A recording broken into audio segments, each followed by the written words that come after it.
Hi friends, this is Marilyn from tarotclarity.com, and today's video will be a comparison video between two versions of the Fine Dalla Torre tarot deck, created in Bologna, Italy, around the mid 1600s. The one on the left is smaller and I believe to be a more true facsimile of the actual deck. I believe it's in the same size as the original. And the deck on the left, on the right,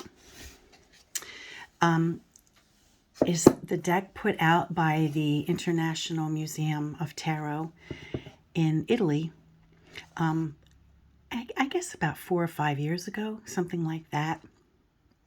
And it's a much larger deck in size.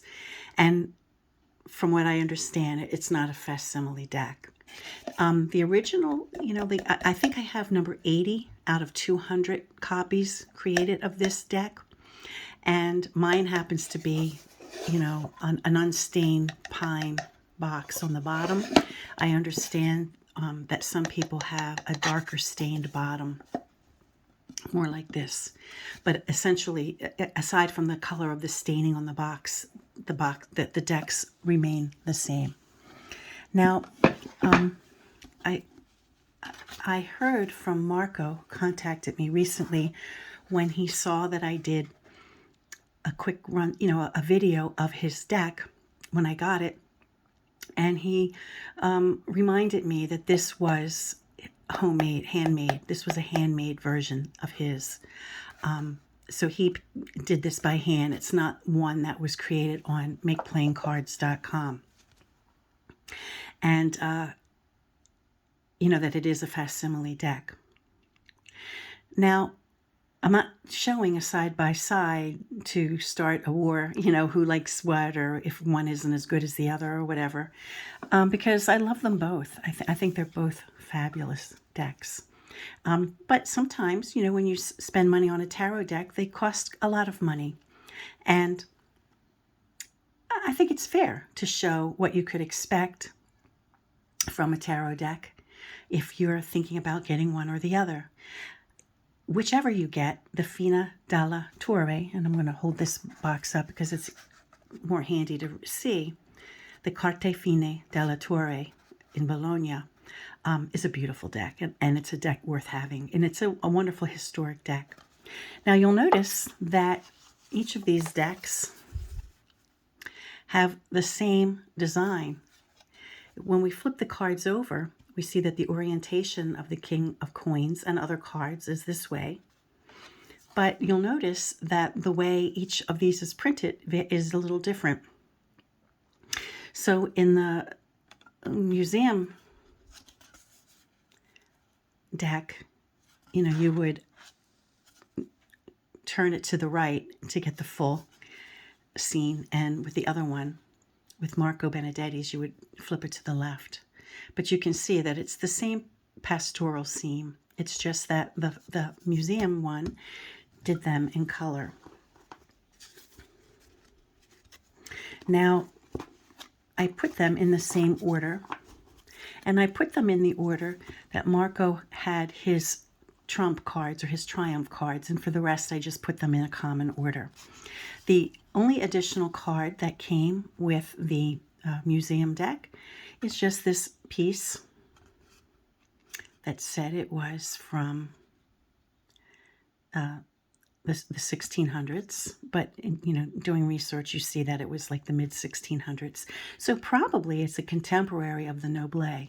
If you're familiar with the Noble TDM, this would be a contemporary in Italy, in the Bologna region of Italy. And I've pulled that map out so many times you probably don't need me to do it again. Now, there is a large size difference. And from what I understand, the Marco Benedetti version is more in keeping with the actual size of the deck. And as I said, I believe it's more of a facsimile. The museum folks, It looks like they maybe fine-tuned the images so they're a little easier to see. And maybe they made artistic choices in coloring in areas, fine-tuning areas. Now, I know people who have both decks and they prefer one over the other. And I just like them both. I'm not going to commit to loving one more than the other. I love all my decks. Well, I guess that's not entirely true. There is one or two decks that I just don't like at all. But for the most part of my hundreds of decks, they're my babies, you know. I love them all for different reasons, just like my children. One day they came to me and they said, "Mom, you told each of us that we were your favorites." And it's like, well, it's true. You are each my favorites. I just love you. You're just my favorites for different reasons. Anyway, so you see, you know, like the area, like on the original deck or the original deck, you see that maybe there's inconsistency on coloring, right?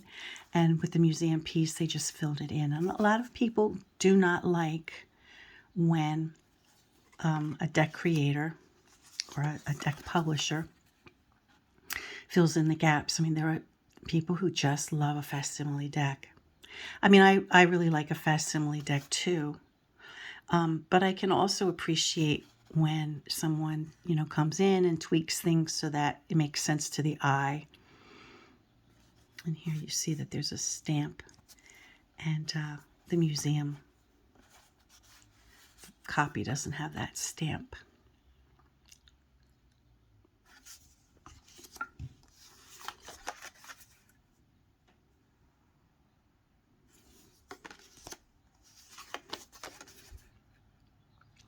Now I'll do random back checks to see if they have the same orientation. Let's see, the orientation is different, although these are both upright. So that could be, perhaps, there's different originals, you know. I don't know if these are from the same originals. They're based on the same originals. I don't know how many copies of the Fine Dalla Torre exist. They're very, very similar. But the backs, the orientation of the backs is different. Now I know I have these out of order. And you'll notice that the museum piece, the museum version has the number, you know, that was not originally on the deck, but they put a number there for modern readers. But I took it out of the sequential order and put it in the order that Marco had his deck, which is probably authentic to the period of time, the way they played. So you see, you know, the facsimile will have the stamps probably on every, I'm not sure if it's on every card. I haven't been paying attention. Yeah, maybe. Yeah, it looks like there's a stamp on every card.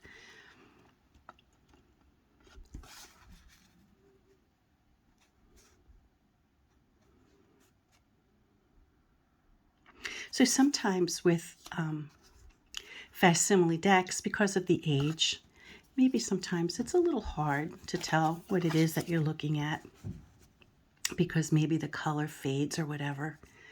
And so in these occasions, maybe the deck that's, you know, been touched up is a little easier to see. I know that I love the International Museum's version of the Tarot of Paris, the Anonymous Tarot of Paris. I mean, I love the original facsimile deck of that deck, but it's so hard to see that I really did appreciate when the International Museum made it a lot easier to see. And I appreciate what they did here also. But a lot of people just don't like one over the other. But I like them both.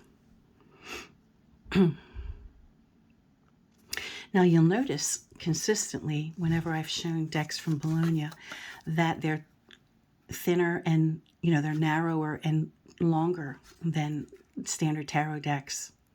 And that seems to be the norm. If you're learning and you're trying to figure out, what decks are from Bologna or from what region, one of the clues that it's from Bologna is that it's narrow and longer than other, it's more narrow and longer in proportion than other tarot decks.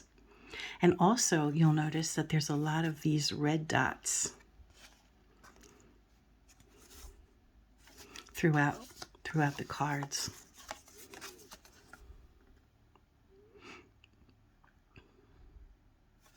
So remember, these aren't in, modern day sequence. I just put them both in the sequence that Marco sent his deck.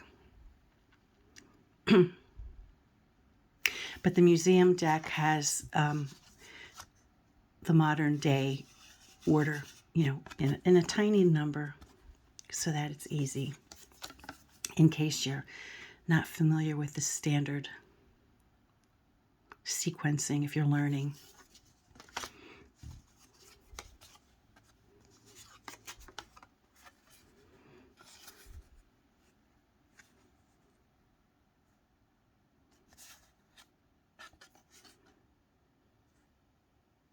So you can see that the museum's deck is considerably larger.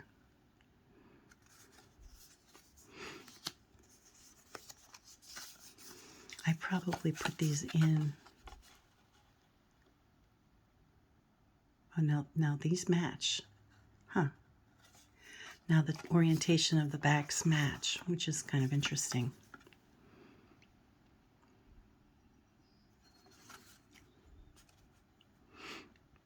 Because the orientation of the backs don't match for all the cards. And that could have been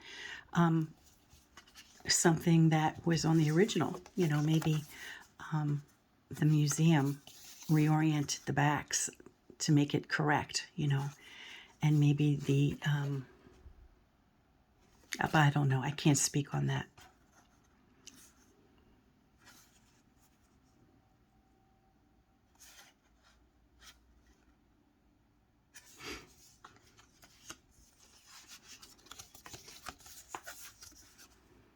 You see all the dots that I'm talking about. The Bologna dots.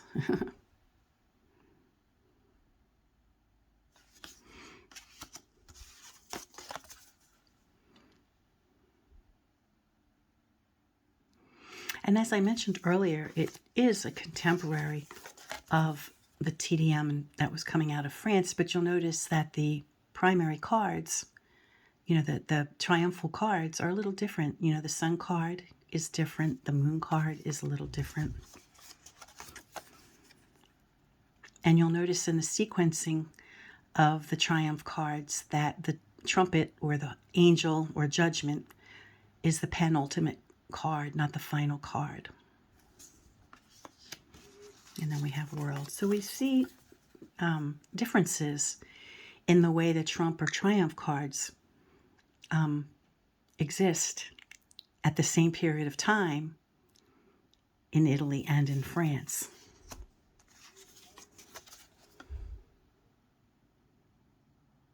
Now bear in mind that this would have been a tarocchino, meaning that cards 2 through 5 were not in the deck. And so both of these deck creators created additional cards 2 through 5 of each suit. And so you see a little bit of a difference. You see here Marco chose to have the sword pierce, and here the museum chose to have it stop short.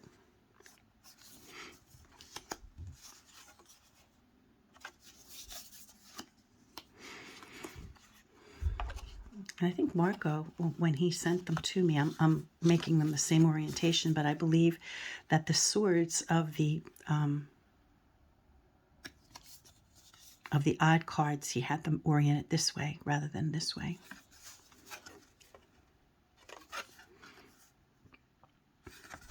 But when they're both upright and we flip the backs, we see that the backs aren't consistent. So unless this was the correct way, let's see. Whoop.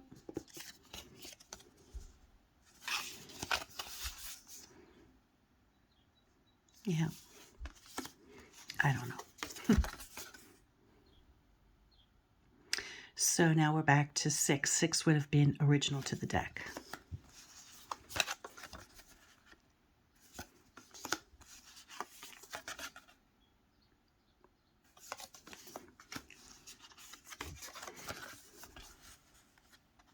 I believe, I don't know if the museum's deck is still available. They only created 200 copies. I don't know if they did a second run. I can't speak on that.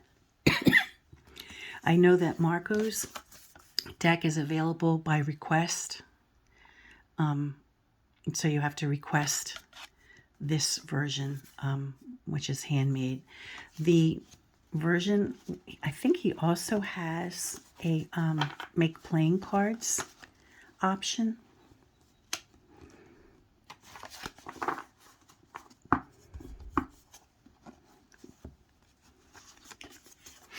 The problem with me is that I buy so many decks that sometimes I buy a deck and I pay for it like 3 months before I get it. And then when it finally arrives, I'm happy, but I don't remember. I don't remember the details about the purchase, And it's an unfortunate thing about myself,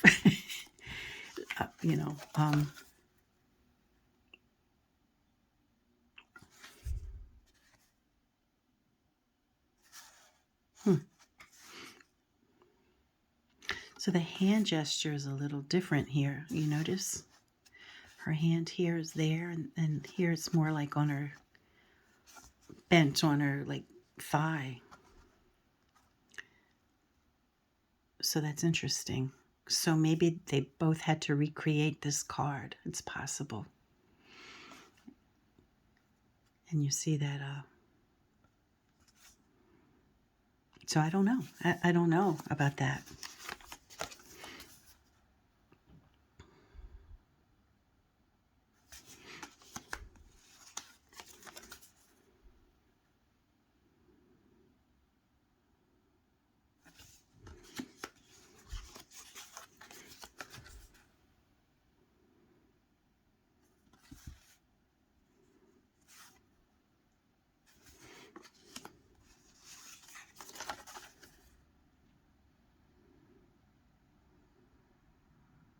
Oh,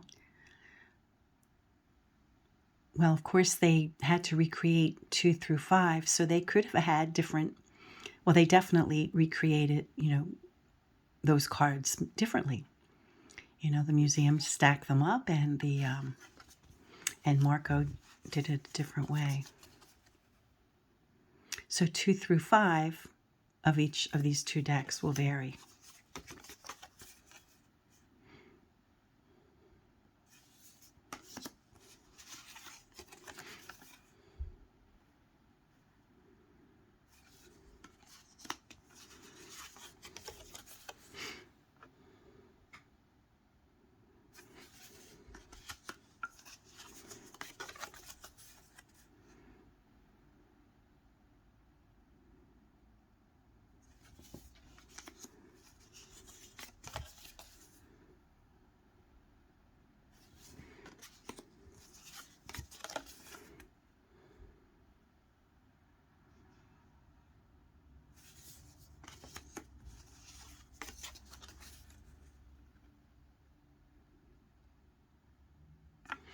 And again, these cards are a little different. The dress.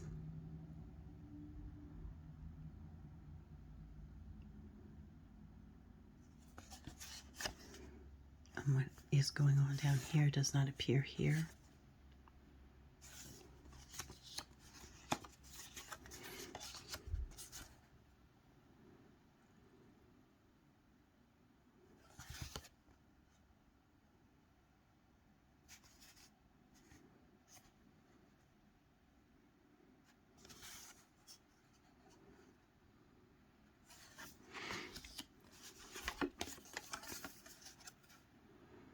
Now, I know some of you who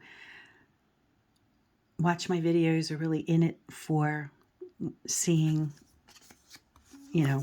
demonstration readings. And I appreciate those of you who watch the entire video of these comparison videos, especially when I do the historic decks, because, I come from a school, old school, whereby and I was a teacher for almost 20 years, to really understand how to do something, whether it's a math problem or understanding, a history timeline or tarot, is to try to get as accurate a view historically as you can, or to the source, whether it's numbers, a mathematics problem, understanding the point of a situation, right? The point of a process. And I think it's that way with tarot. To understand it, you have to get it at its core. And the way to get it at its core is to look at these older decks. Okay, now I screwed up somewhere. I must have. Oh, something's out of whack here. There we go. So we have an embellishment here that's not present in this one. But remember, 2 through 5 were recreated. They weren't recreated, they were just created because they didn't exist.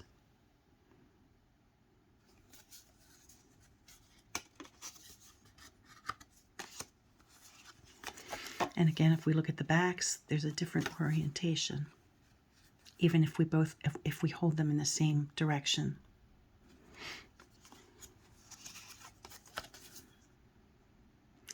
Okay, so I screwed this one up too.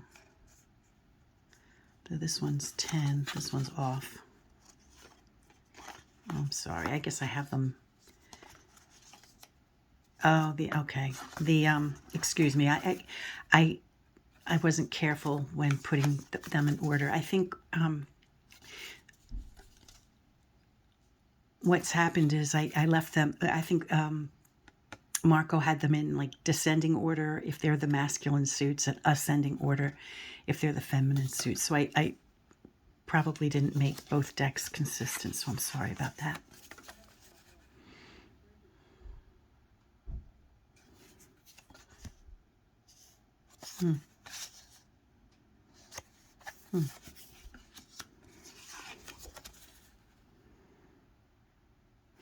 And the 10 of this one was further in the pile. I screwed it up, so I'm sorry.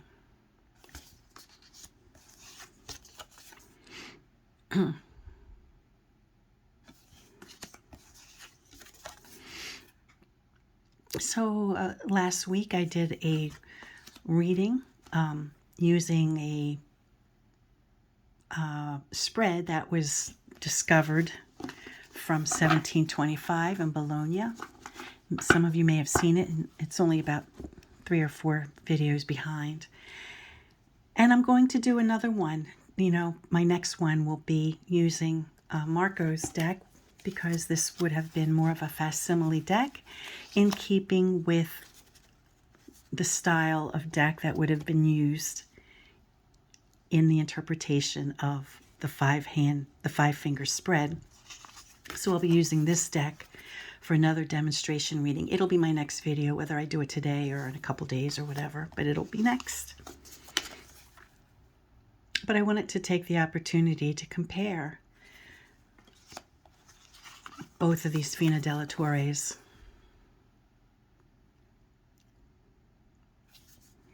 Because whichever one you decide to get, it's an investment, and you have the right to decide which one you like better, I think. Remember, 2 through 5 of each deck had to be created.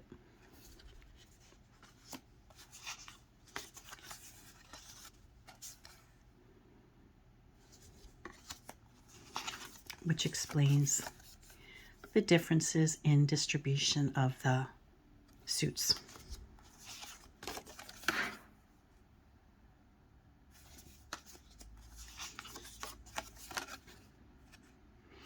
Oh, this one, the stamp is up. So I wonder if...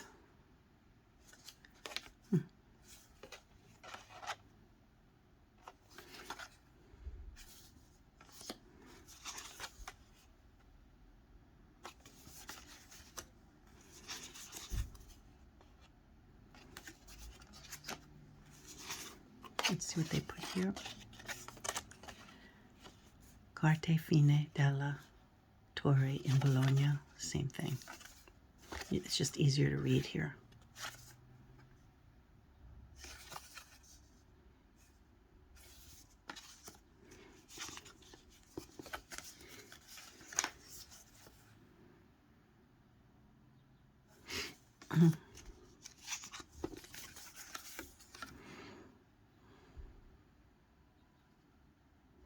I think they're both beautiful, and I think they both are great for different reasons. Ah, look, we have another card, another court card, which is a little different. So maybe either they were based on a different original. I don't know how many originals there are. Or it was another card that was missing that had to be recreated.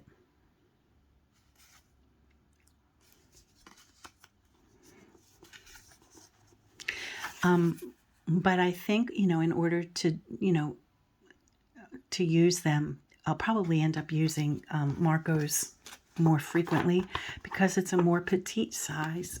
And I like using, a smaller card size, especially when I do, like a 13 card spread.